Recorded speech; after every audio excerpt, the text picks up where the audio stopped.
Thank you very much. All right, yes, welcome to the world's only offshore video game resort. I've just been up to the helipad to coax the latest load of campers from my chopper. They're trickling down the gantry as I speak, so far be it for me to keep them waiting. I'll hand you over to the capable loins of the Gamesmaster. Greetings and welcome to the Games Rig. How splendid of you to have braved the rough seas to join me out here on the rig. I do so appreciate your company on these long winter nights. To tee us off and remind us of sunnier times, I thought we might take to the fairways and putting greens of that most realistic of golf simulations, Palm Springs Open. I'd like you to complete the first 3 holes of the back 9 in level par. Best of luck, and remember, never up, never in. And hoping for a bunker-free experience on this challenge is Aidan Smith from Leydenstone.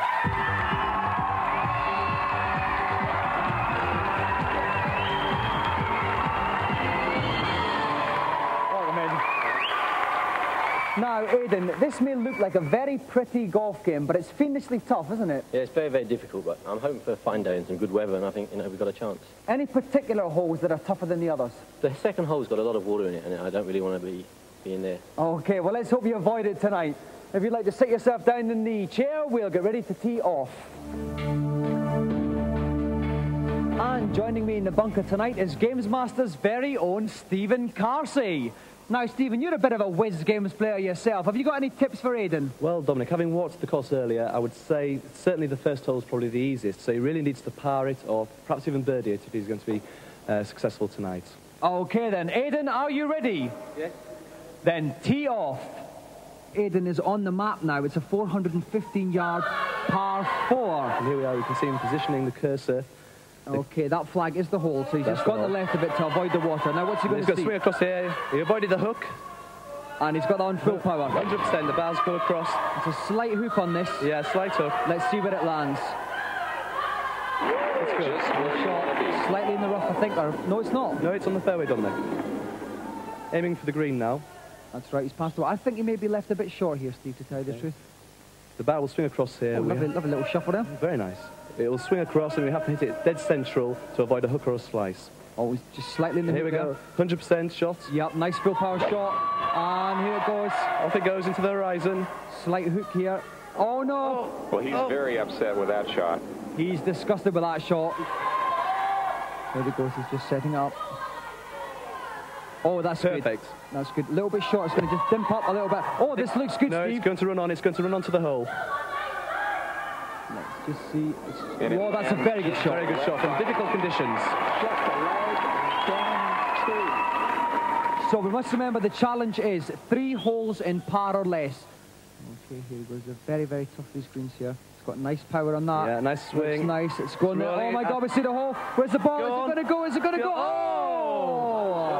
So unlucky, Dominic. So unlucky. Here he goes. Knocks it. Yeah. And it's in for 1 over par. Well done, Aidan. Okay, so at the end of the first hole, Aidan is at 1 over par. He's got 2 holes left with which to make it up. But the problem is now he has to get one of these holes under par, and this hole coming up is probably the trickiest. And here he goes. Yep, slight slice, but he's got to get it full power. That's it, full power. He can make this one. As long as the wind doesn't carry it into the water, Dominic, this should be a good shot. And oh, he missed the water, but he's in the bunker. That's safe, though. He hasn't dropped a shot, at least. I mean, he really has to birdie the third shot if you can get this in. That looks very nice indeed. Yeah. That's a tasty shot. It could run on these greens are very fast, Dominic. Oh, it could run a bit over then. It was certainly well struck. Oh, that was all right. He's got to get the power right, though. He really has to sink it, though. He can't afford to miss this. Oh, he's got a fair bit of power there. Oh, I don't think it's enough. On it's rolling down. Come on, ball. Come on, go, go, go. And no, it didn't have the legs. Just to reiterate, if he sinks this, he goes 2 over par, so he's got to make up 2 strokes on the final hole, which is near impossible. But let's concentrate on this putt just now. Again, feel it 1 feet away. Just wants to dink this a little bit. I think that's good. Here it comes. It's in there. Okay, so here we go to the final hole. This is going to take some staggering golf play to take this on the par. To get an eagle on this third hole, I think we're talking impossible, to be honest, Dominic. I think we are. I hope he's on his driver here.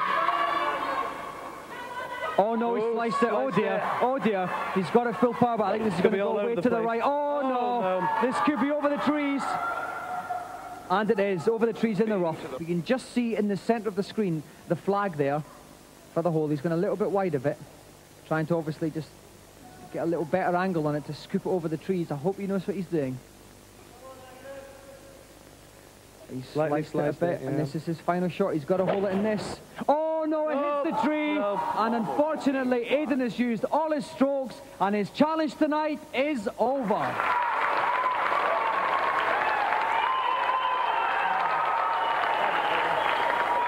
Now, bad luck, Aidan. Really, from the first hole, you needed to par it. You were 1 over, and you were carrying that really for the rest of the game, weren't you? Yeah, I think I was a bit unlucky with the first one, and then after that I got a bit of wind and the direction didn't go right, so... That's right, the greens didn't run for you on this game, did they? It wasn't too good. Oh, well, you had to get a good round anyway, OK? Unfortunately, no prize to offer you, but we hope you've enjoyed your time on Gamesmaster. I have indeed. OK, let's have a round of applause again for our gallant loser, Aidan Smith. Our 3 reviewers have flown out desperate for some offshore ecstasy. Will they find it? Let's check out this week's offerings.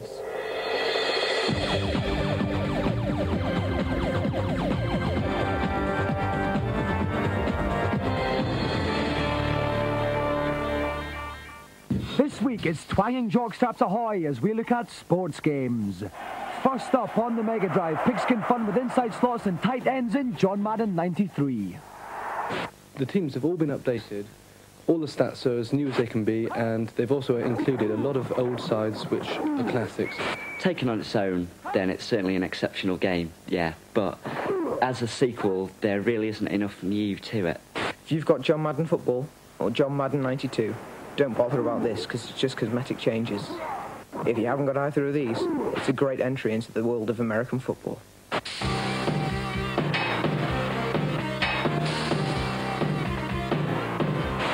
Next up on the Super NES, enjoy a firm backhand stroke with David Crane's amazing tennis. There's the huge sprites that are really well animated, and it all moves very smoothly indeed. But it does take a while to get into. Very fast, very slick, not that playable. If you're at the far end of the court, you've got no chance. Don't get this if you've already got Super Tennis. If you haven't, it's a sound buy. 15 love.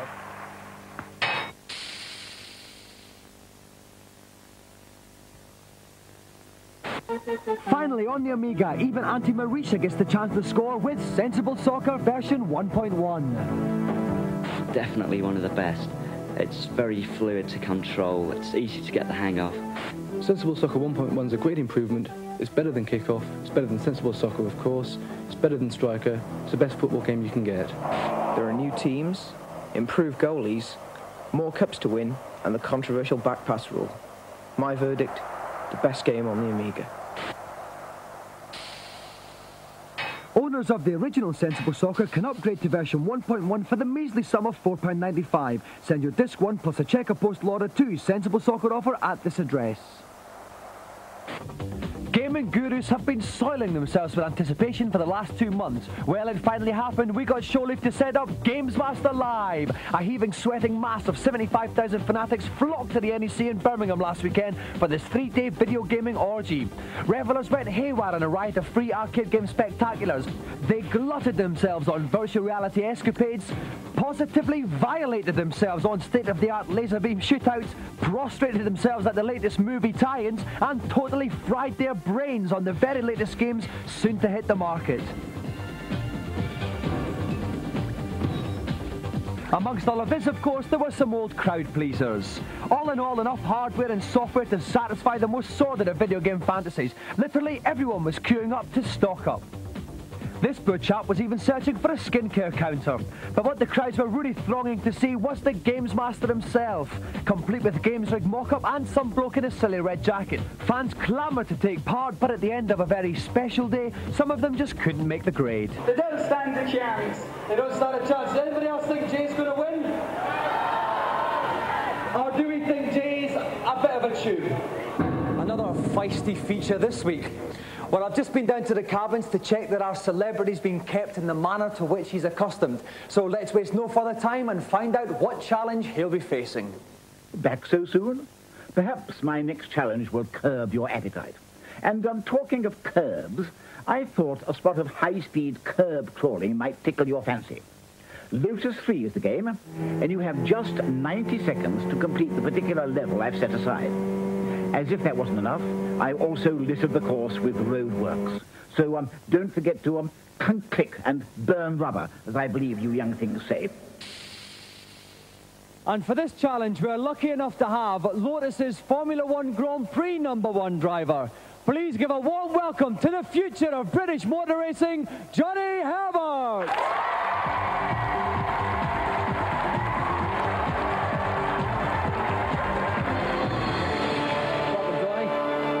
Johnny, when you're in the pit stops, do you ever get the chance to play a game or two? Yeah, I've got a game gear and I have a spot of golf while I'm waiting for the tyres to be changed. Okay, now you're so good at the real thing. We haven't even given you a practice on this. We've just shown you the controls. How confident do you feel? Not at all, really. I think it's going to be quite difficult, but I'll enjoy it. Okay then, if you at home want to find out if Johnny gets a checkered flag or a twisted suspension, join us after the break.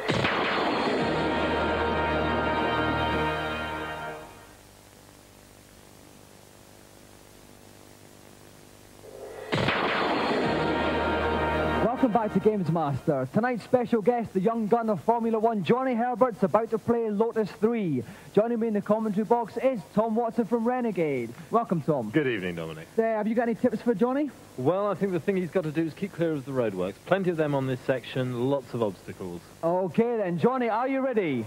Yep. Johnny has 1.5 minutes to complete the race and his time starts now. And off Johnny goes. Okay, well, the car's got a 5-speed manual box, and Johnny's really got to be careful, especially if he bumps into something, to change down so he can keep the revs up. Right, all these roadwork signs, they will actually slow him down. They're slowing him down. As you can see, they're just knocking him off. He's taking a little bit of grass on the right-hand side there. He's heading towards the first checkpoint. Okay, he's had 24 seconds. He wants to be hitting this checkpoint at about 30 seconds. That's right. I think he's going to be a bit behind here, Tom. Well, he's at about 170 kilometres an hour at the moment. The Elan on this model will go up to over 200, so he's not quite performing at the top He's level. slipping there. He's made a checkpoint in 38 seconds. He's 8 seconds behind. It's going to be very difficult for him to make this up now, Tom. Well, I think Johnny's been confident that he can perform in this car. He's got one himself. I think he can make it all the way. Okay, then here goes Johnny. He has had 55 seconds here. He's got 5 seconds to make this other checkpoint. He's still going to be a little bit behind. Perhaps he can pick... Oh, he's picked up quite a lot of time there. He's back on schedule. He's had 1 minute and he's hit the second checkpoint. Brilliant second stage by Johnny there, Tom. Well, he was really keeping clear of the traffic. I mean, he just had a little bit of a contretemps there with a white vehicle, but that's really what's helped him make that time up, Dominic. Okay, Johnny's got 16 seconds left. This is going to be very, very close. He's had a brilliant second half of the race. Everybody here is rooting for him. He's coming down. He's got about 10 seconds left. Through the bridge, under the second bridge. The checkpoint isn't far away. He's very near to it. He's getting very, very close. We've got 4, 3, 2, 1, and oh, Johnny is just out of time there. And there it was, over the finishing line. 3 seconds overtime, but still a brilliant performance by Johnny Herbert.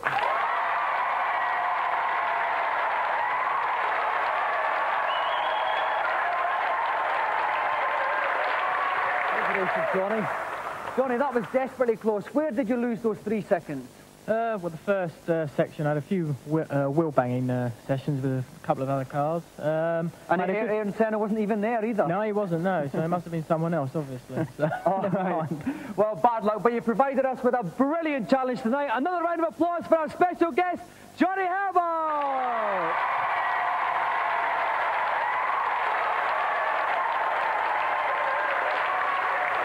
And while we recover from that sterling but ultimately unsuccessful effort, it's time to go over to everybody's favourite agony uncle in the consultation zone.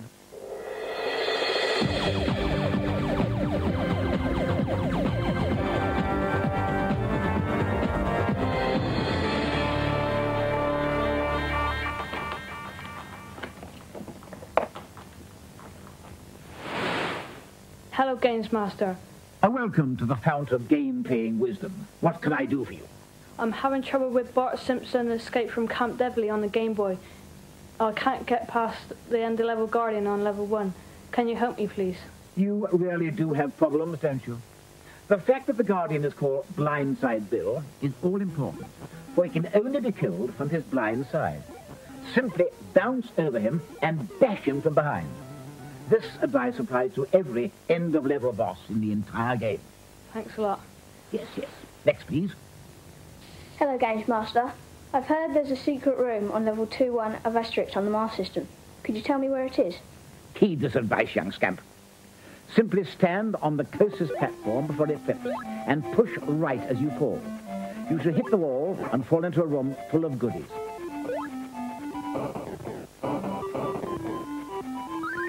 Thanks. Next, please. Hello, Gamesmaster. What's your query? On another word, I just can't get past the beast at the beginning. What should I be doing? As soon as the beast jumps down, turn left and run like the clappers. When you reach the cliff, jump onto the vine, and you will automatically swing past the beast and land behind him.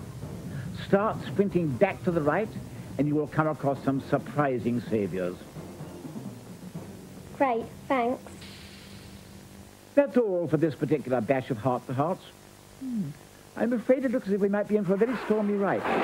Good Lord. Bye for the moment. Now it's time for our final challenge. But instead of going over to Gamesmaster, we've got something special planned. For tonight sees the first in our special magazine challenge. We asked 4 multi-format magazines, each to name their champion on Street Fighter 2. We'll have a semi-final this week and the next, culminating in our grand final in 2 weeks' time. So, for the first semi-final, please welcome Paul Lakin from Game Zone and Duncan MacDonald from Zero. Welcome,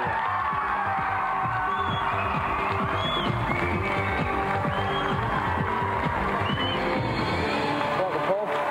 Welcome, Duncan. Now, Paul, thank you.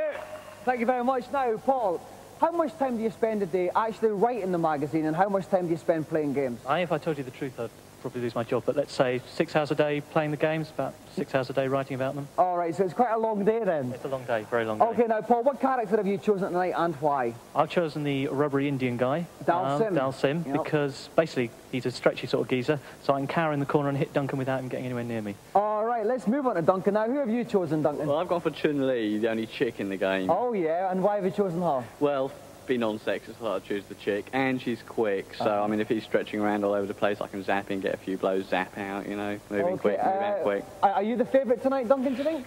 I think so, yeah. All right, then. If you'd like to take your game's playing positions, we'll get ready to start.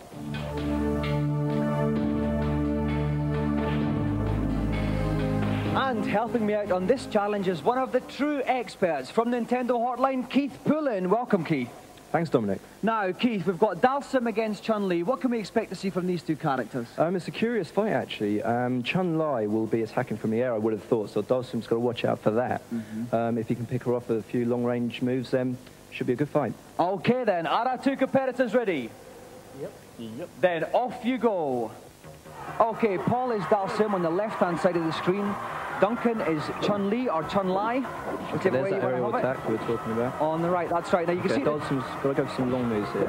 That's right. Chun-Li's getting inside there, which is okay. At the top of the screen, you can see the energy bars. When it's all full of red, when all the yellow goes down, they are history. Dawson's down to about halfway at the moment. There goes the whirlwind kick there by Chun-Li. It's a good move, very powerful. Torpedo headbutt there from Dawson. Didn't quite come off. That's more of a short range move then. Low on energy now, Dawson. He's got to be careful. This is it. No, and Dawson's gone. First blood to Chun-Li. Okay, now we go on to the second leg. It is the best of 3, so it's first blood. Okay, flying to Duncan there by Chun-Li. Some good punches there. Fighting back by Dawson. Yoga fire! Lovely little special move there. He's perfected that technique on the Dawson's jumping in. Whirlwind kick there from Chun-Li or Chun-Li. Chun-Li. About all over the place here. Another yoga fire missing though. It does leave him a bit vulnerable to attack once he's spewed that, I think, though. It does. It takes about 2 seconds to recover, so he's got to be careful. Okay, on the energy bars, Dawson's going down again there, but he's got a little bit from Chun-Li. Down both. Dawson's a little bit further down the energy bar there. Okay, they don't want to get in each other. They've been a bit tenacious here. Staying away. Dawson coming in. Lovely timing there from Chun-Li, but Dawson got one back. It's very close. It's a lovely long stretchy punch.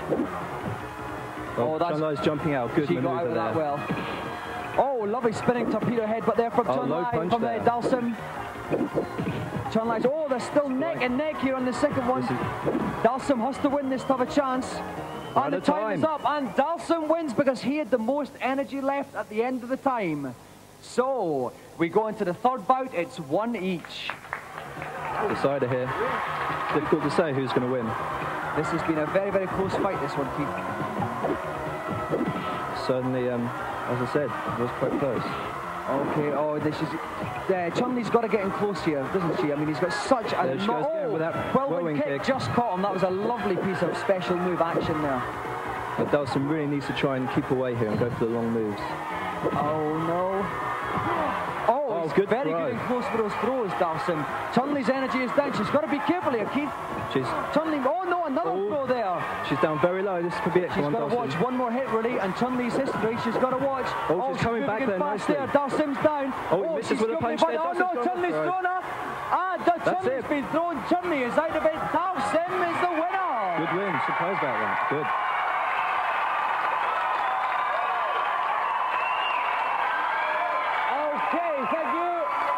Now, let's go to you first, Duncan. Brilliant start. You took the first bout, no problem at all. Then things started to go wrong. What happened?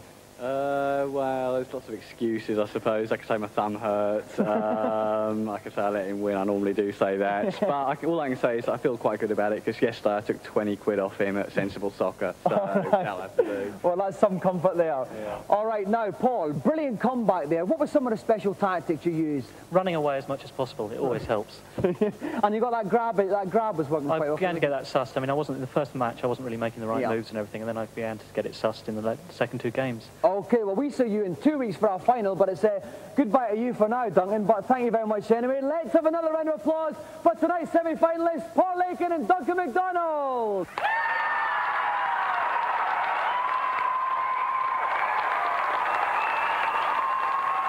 So Paul Lakin will be returning in 2 weeks for the grand final. Be sure to join us next week for our second semi-final featuring challenges from Mean Machines and CNVG.